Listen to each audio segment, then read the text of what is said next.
You Are a Badass. Introduction: what this book is really about.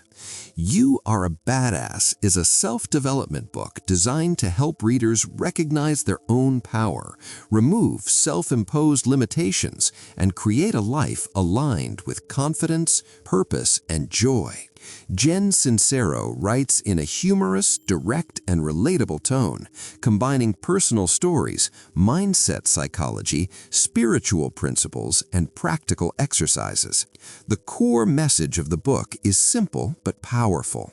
You already have everything you need to succeed, but your thoughts, beliefs, habits, and fears are blocking you from seeing and using it.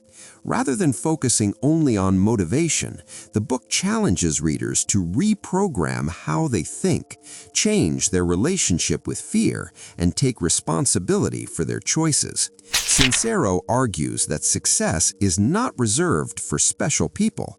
It is available to anyone willing to believe in themselves and act with intention. Part 1. Understanding yourself and your mind. Number 1. You are a badass.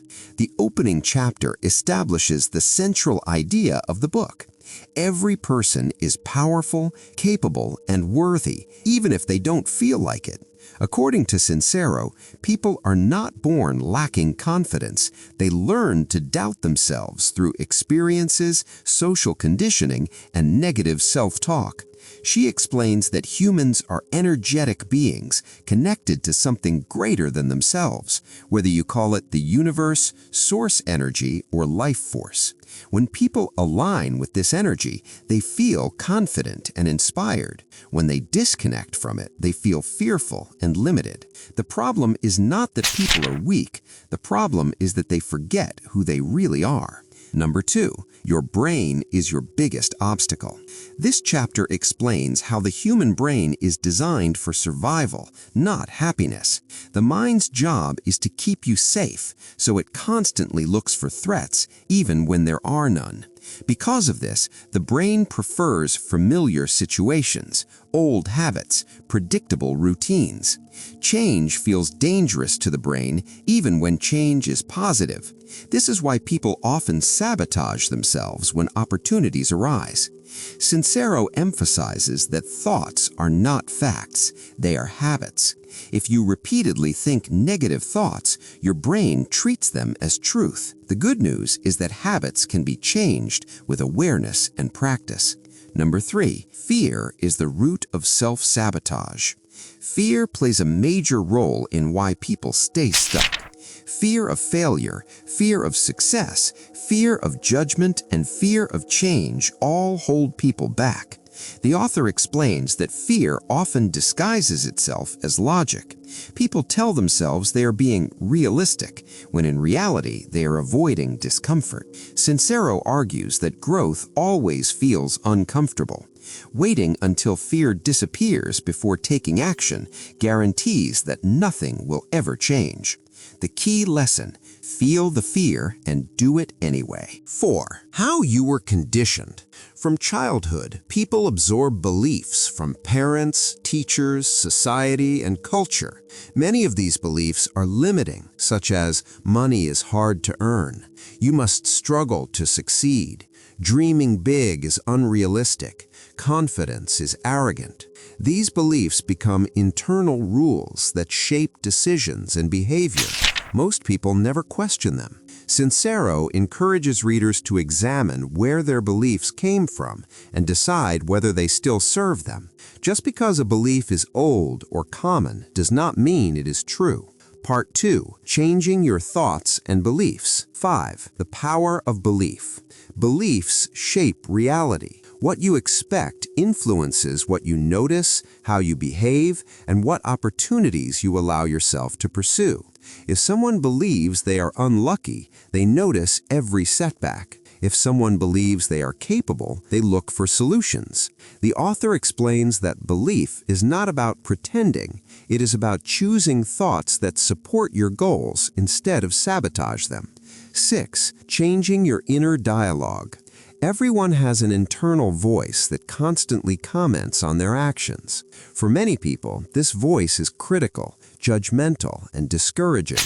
Sincero explains that this voice is not the truth. It is a collection of learned habits. If you wouldn't speak to a friend the way you speak to yourself, your inner dialogue needs to change. She suggests catching negative thoughts, replacing them with empowering ones, and practicing kindness toward yourself. 7. Visualization and focus. The mind responds strongly to images. Visualization is a tool that helps align thoughts, emotions, and actions with goals. Sincero explains that imagining success trains the brain to believe it is possible. This does not replace action, but it strengthens motivation and confidence. The key is consistency. Visualizing once does little. Visualizing daily creates momentum. Part 3. Breaking habits and patterns. 8. Why you repeat the same behaviors. Habits exist because they once served a purpose. Even unhealthy habits provide comfort, distraction, or familiarity. People often resist change because their identity is tied to their habits.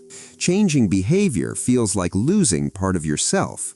Sincero encourages readers to see habits as tools, not identities. You are not your habits, you are the choosers of them. 9. How to create new habits.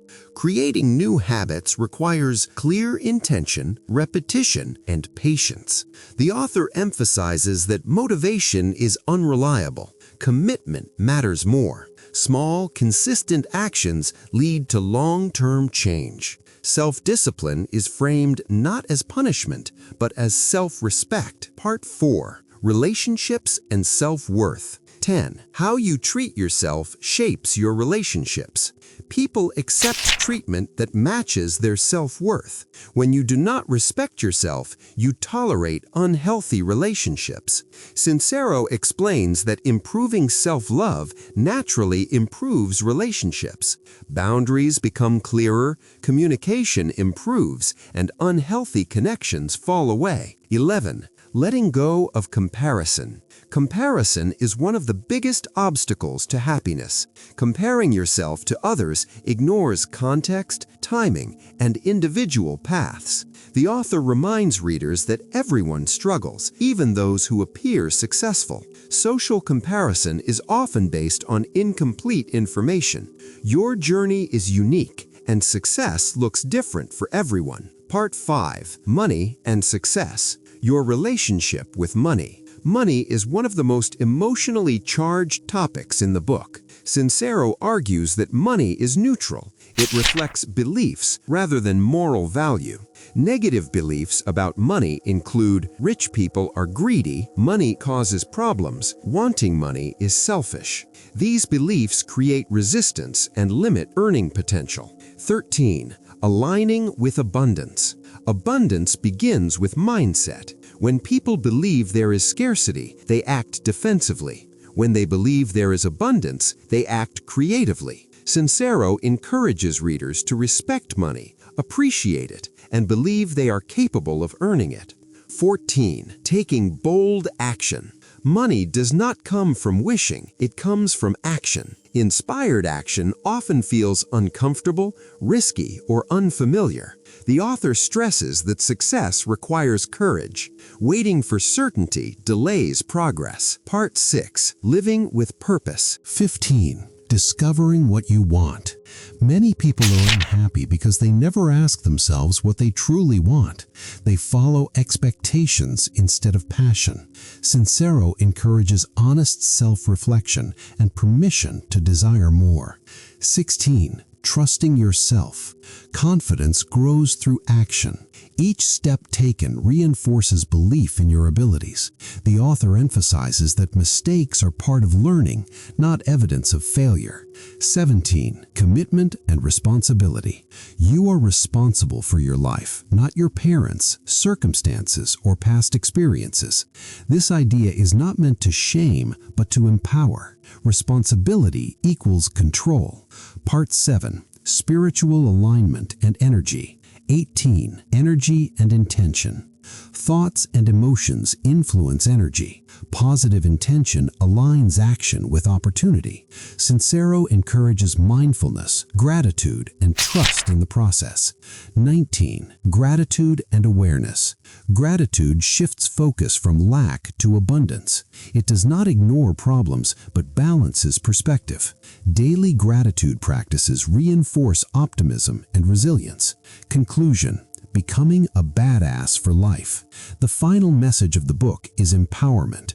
Becoming a badass is not about perfection. It is about self-belief, courage, and intentional living. Sincero reminds readers that transformation is ongoing. Confidence is built through repeated choices, not sudden breakthroughs. The book closes by encouraging readers to stop waiting for permission and start creating the life they want now.